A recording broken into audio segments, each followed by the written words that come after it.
Hello coders, मेरा नाम अक्षांश है और टेकोवी की पहली वीडियो है। और इस चैनल पे हम लोग HTML और HTML CSS जावास्क्रिप्ट और वेब डेवलपमेंट से रिलेटेड जितनी भी टेक्नोलॉजीज़ हैं, बेसिक से एडवांस लेवल तक के सारे हम यहाँ पे कराएंगे। और आप कनेक्ट रहिए और सब्सक्राइब कर लीजिए जिससे कि आगे आने वाली वीडियोस को आप देख सकें, कोई मिस ना हो। आप बिगनर भी हो सकते हैं, एडवांस भी हो सकते हैं, तो सबके लिए है। आप स्टार्टिंग से स्क्रैच से स्टार्ट कर सकते हैं हमारे साथ। आपने अभी BCA ज्वाइन किया होगा, आप BCA के अलावा BTech, MTech, MCA किसी से भी हो सकते हैं, तो आपको नहीं पता होंगी सारी चीज़ें कि कैसे कोड करते हैं, क्या करते हैं। तो वो सारी चीज़ें हम बताएंगे बिल्कुल फर्स्ट स्टेप से, स्क्रैच से। जितने भी लोग वीडियो देख रहे हैं उनमें से मोस्टली कंप्यूटर साइंस में ही कुछ पढ़ रहे होंगे या उनका इंटरेस्ट होगा। कुछ उनको खुद के कुछ स्टार्टअप खड़े करने होंगे या कुछ खुद की वेबसाइट्स बनानी होंगी, ऐप बनानी होंगी, तो उसके लिए इंटरनेट यूज़ होता है। इलेक्ट्रिसिटी वायर जैसे होते हैं हम लोगों के घरों में लाइट पहुंचाने के लिए, ऐसे इंटरनेट होता है, वो भी वायरों के थ्रू ही चलता है। तो उसमें उन वायरों में इलेक्ट्रिसिटी की जगह पे इंटरनेट मतलब इंफॉर्मेशन फ्लो हो रही होती है और उस इंफॉर्मेशन को ही हम अपने डेस्कटॉप या फ़ोन पे देख पाते हैं। और जो देखने वाली फॉर्म होती है वो अलग होती है और जिस फॉर्म में डेटा आ रहा होता है वो अलग होता है। तो हमारे पास दो तीन तरीके होते हैं उस इंफॉर्मेशन को देखने के। उनमें से एक है वेबसाइट्स जो कि ब्राउज़र पर रन होती हैं। एक प्रॉपर एक अलग सा एक इन्वायरमेंट होता है जिसे हम ब्राउज़र कहते हैं, जिसके ऊपर वेब रन हो रही होती है। और जो ब्राउज़र होता है वो समझता है सिर्फ तीन चीज़ें, एक HTML, दूसरा CSS, तीसरा जावास्क्रिप्ट। इसके अलावा उसे और कुछ नहीं आता। तो हम आज स्टार्ट करेंगे HTML से। HTML की फॉर्म होती है हाइपर टेक्स्ट मार्कअप लैंग्वेज, जिसका मतलब है कि ऐसी लैंग्वेज जो हाइपर टेक्स्ट और HTTP के ऊपर फ्लो हो सकती है और उस फॉर्म में जा सकती है। तो चलिए फिर स्टार्ट करते हैं कंप्यूटर स्क्रीन पे। तो हमने एक फ़ोल्डर बना लिया जिसका नाम है हमारे पास HTML और हमने VS कोड में ये फ़ोल्डर ओपन कर लिया। यदि आपको VS कोड के बारे में नहीं पता तो आप मुझे कमेंट पे बता दीजिएगा, मैं आपके लिए VS कोड और जो भी एडिटर्स हैं जितने भी नॉर्मली यूज़ होते हैं उन सब के बारे में बता दूंगा। जैसे कि Notepad++ यूज़ होता है, सबलाइन यूज़ होता है, HTML के लिए Notepad यूज़ कर लेते हैं मोस्टली, बट Notepad इतना इंटरेक्टिव नहीं है। बट आई सजेस्ट यदि तुम नए हो तो तुम Notepad यूज़ करो, नॉट Notepad++, Notepad यूज़ करो, क्योंकि Notepad के अंदर तुम्हारे बेसिक कॉन्सेप्ट क्लियर होंगे। क्योंकि VS कोड को यदि तुम यूज़ करते हो तो इसमें क्या है, जैसे तुमने एक लेटर टाइप किया तो उसका पूरा अपने आप ऑटो राइट होता रहता है। तो वो थोड़ी सी दिक्कत, मतलब दिक्कत ऐसी नहीं रही, आप एक्सपीरियंस हो HTML में तो फिर कोई दिक्कत ही नहीं है। बट नए हो तो आप सीख नहीं पाएंगे, वो चीज़ें अपने आप कंप्लीट करता जाएगा। बट मेरे में VS कोड है, VS कोड पे स्टार्ट करते हैं। आप लोग Notepad से स्टार्ट कीजिएगा। तो यहाँ पे चीज़ें अपने जैसे VS कोड में क्रिएट कर लेते हैं index.html। मे भी कुछ लोगों को सवाल होगा कि index.html हम क्यों लिख रहे हैं। हम कोई भी नाम दे सकते हैं फाइल का, बट जैसा कि मैंने स्टार्टिंग में बताया था, ब्राउज़र सिर्फ तीन चीज़ें समझ सकता है। कुछ भी आए वो तीन ही चीज़ समझेगा, HTML, CSS and JavaScript. So browser को पहले से बताया गया है कि कोई भी चीज़ कॉल की, लाइक मैं HTML वाला फोल्डर बोलूँगा वहाँ पे ओपन करने को, तो बाय डिफ़ॉल्ट इंडेक्स वाली फाइल को कॉल करता है। कॉल का मतलब उसे ही ओपन करेगा। यदि इसमें 10 फाइल हैं तो इंडेक्स वाली फ़ाइल को ही ओपन करेगा। जैसे कि मैं आपको बता देता हूँ, दिखा देता हूँ मैं आपको। मैं इसकी एक लोकेशन, मैं एक लाइव सर्वर चलाता हूँ अपना। VS कोड यदि आप यूज़ कर रहे हो तो इसमें लाइव सर्वर आप सर्च करना, एक्सटेंशन में जाके लाइव सर्वर, ये लाइव सर्वर आपको मिलेगा। मेरे में प्री इंस्टॉल है, पहले से इंस्टॉल है, तो मुझे ज़रूरत नहीं है इंस्टॉल करने की। आप इंस्टॉल करना। इंस्टॉल करने के बाद यहाँ पे गो लाइव करके आ जाएगा आइकन। तो नॉर्मली आप फाइल पे क्लिक करें और गो लाइव। और ये सिंगल, यदि आपने सिर्फ सिंगल फाइल खुली हुई है तो गो लाइव में भी काम ना करे कुछ लोगों के सिस्टम में, क्योंकि उसे पूरा फोल्डर, जिस फोल्डर में आपने फाइल बनाई उस फोल्डर को VS कोड में ओपन करना है, जिससे कि उस फोल्डर के अंदर सर्वर चलेगा, उस फोल्डर के लिए सर्वर चलेगा। और जब भी वहाँ ओपन होगा तो index.html ही आएगा।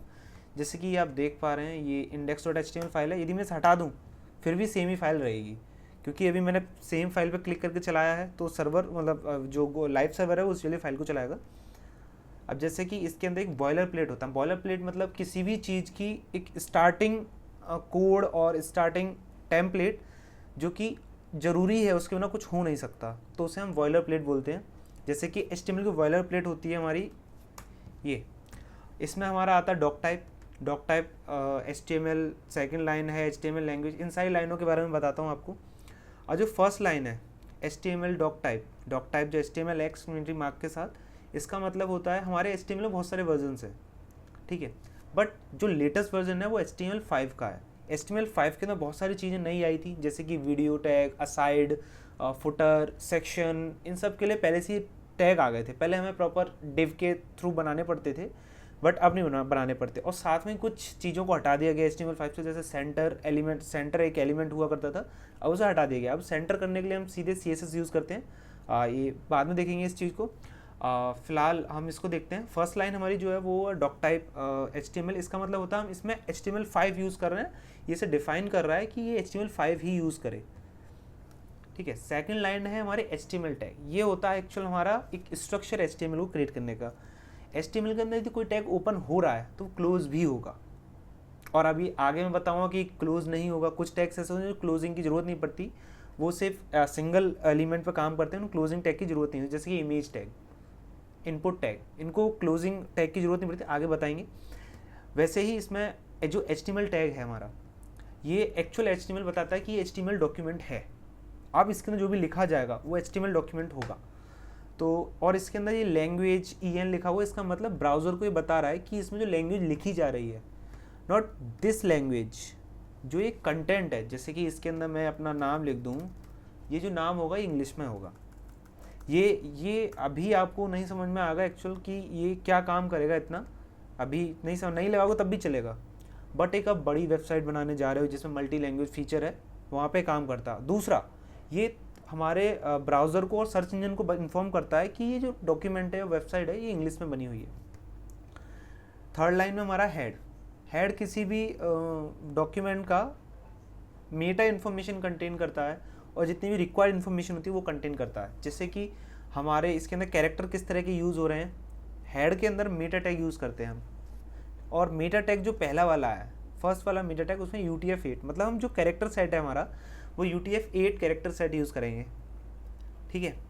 एंड सेकंड मेटा टैग हमारा है जो बता रहा है डॉक्यूमेंट की इनिशियल विड्थ के बारे में और कितना स्केल है, ठीक है। व्यू पोर्ट बता रहा है, व्यू पोर्ट होता है हमारी स्क्रीन का साइज़, मतलब जो व्यू है वो कितना होगा। और इसमें ये जो नेम है ये टैग को डिफाइन कर रहा है, मतलब मेटा टैग सेम ही होते हैं पर हर मेटा टैग का नाम होता है, जो मेटा टैग के नेम एट्रीब्यूट, और जो टैग के अंदर जो उनकी एक्स्ट्रा वैल्यू लिखी होती है, लाइक जैसे नेम लिखा हुआ है, इसे हम बोलते हैं tag attribute. Content Meta tag का एक एट्रीब्यूट है, जैसे मेटा टैग का एट्रीब्यूट एक केयर सेट है होता है, ऐसे ही हमारा एक टाइटल है, ये हम अपने डॉक्यूमेंट का टाइटल देते हैं, जो कि आपने देखा हो youtube.com पर गए हम लोग तो यूट्यूब पे ऊपर आ रहा है यूट्यूब, ये हमारा एक्चुअल में डॉक्यूमेंट का जो नेम है, जो HTML डॉक्यूमेंट है उसका जो नेम है टाइटल के अंदर वही शो हो रहा है। एग्जाम्पल देखो दिखाता हूँ मैं, इसमें सोर्स कोड में गए हम लोग, सोर्स कोड में जाके जो हम हेड में जाएंगे, तो हेड में जाके जो हमारा टाइटल होगा, टाइटल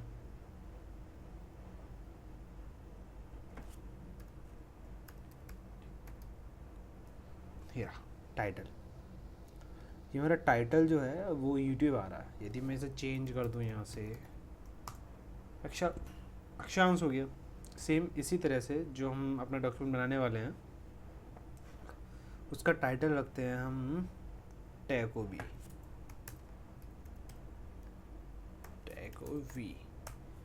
चलो मैं अपना नाम भी दे देता हूँ। ये मेरा टाइटल हो गया डॉक्यूमेंट का, ये देखो टैकोवी अक्षांश आ गया। इसके बाद हमारा हेड टैग हो जाता है क्लोज। हमारी जो भी इन्फॉर्मेशन थी जो ब्राउज़र को सबसे पहले देनी थी हमें, वो सारी हम दे चुके हैं, जैसे कि कौन सा कैरेक्टर सेट यूज़ कर रहे हैं हम लोग, उसके व्यू पोर्ट क्या है, और टाइटल क्या है डॉक्यूमेंट का, ठीक है। अब बात करते हैं बॉडी के बारे में। और हेड टैग जो हमारा है ये एंडिंग टैग इसे चाहिए होता है, तो जो क्लोज हुआ है उसे एंड भी करना पड़ेगा। ऐसे ही बॉडी है, इसे ओपन करेंगे तो क्लोज भी करना पड़ेगा टैग से। तो बॉडी के अंदर मेन डॉक्यूमेंट का कंटेंट और जो भी कोड होता है बॉडी के अंदर लिखते हैं, जो भी स्ट्रक्चर में शो हो रहा होता है ब्राउज़र पर हमारे, सारा बॉडी के अंदर होता है। हम स्टार्ट करते हैं हेडिंग टैग से। HTML के अंदर बहुत सारे टैग्स होते हैं, तो हम स्टार्ट करें हेडिंग से। हेडिंग में हम हेडिंग देते हैं, जैसे नॉर्मल हम कॉपी से हेडिंग दे देते हैं, एक मतलब थोड़ी बोल्ड होती है, बड़ी होती है, थोड़ा फॉन्ट साइज बड़ा होता है, ऐसे हम HTML में भी एक हेडिंग देते हैं, जो कि 6 टाइप की हेडिंग होती है HTML के अंदर, H1, H2, H3, H4, H5, H6। चलिए देखते हैं सारी टैग्स हेडिंग के। फर्स्ट वन इज H1, जैसे मैं लिख देता हूँ अक्षांश, सॉरी, हेडिंग 1, ठीक है। ऐसे मैं सारी लिख देता हूँ तो थोड़ा आइडिया मिल जाएगा आपको। फास्ट फॉरवर्ड, H2, हेडिंग 2, इसको कॉपी कर लेता हूँ मैं, क्यों ही करूँगा इतना। H2, आप फॉर्मेटिंग, डॉक्यूमेंट फॉर्मेट करने के लिए, वैलिडेट करने के लिए आप एक्सटेंशन इंस्टॉल कर सकते हैं, HTML फॉर्मेटर।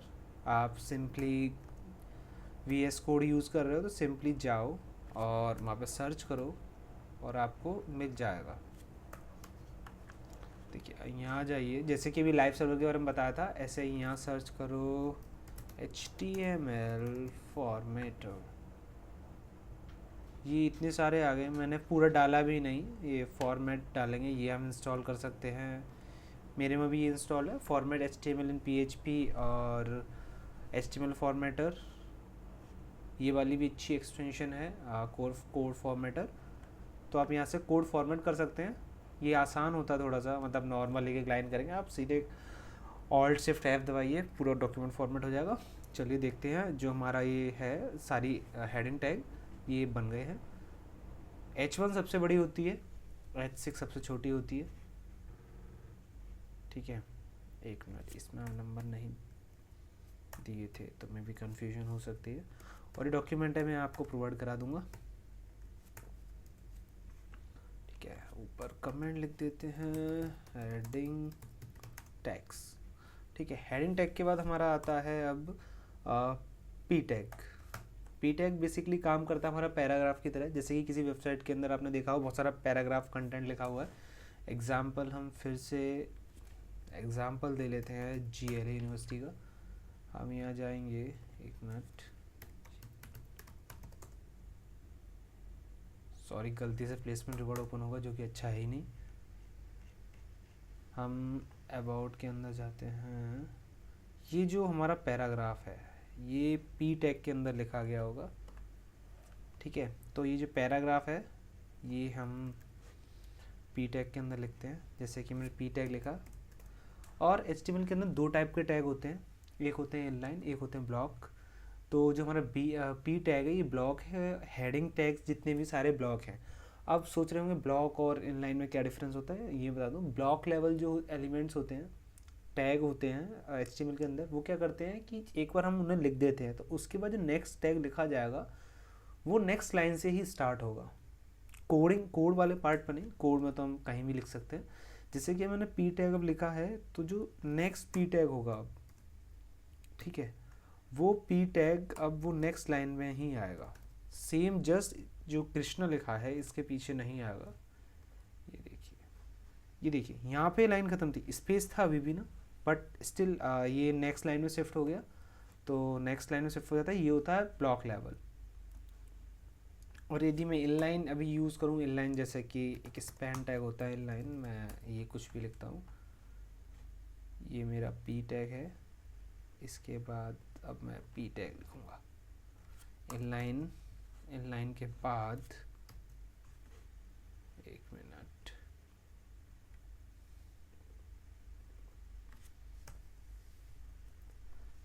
स्पैन और स्पैन, देखिए वो सेम जगह आ गए।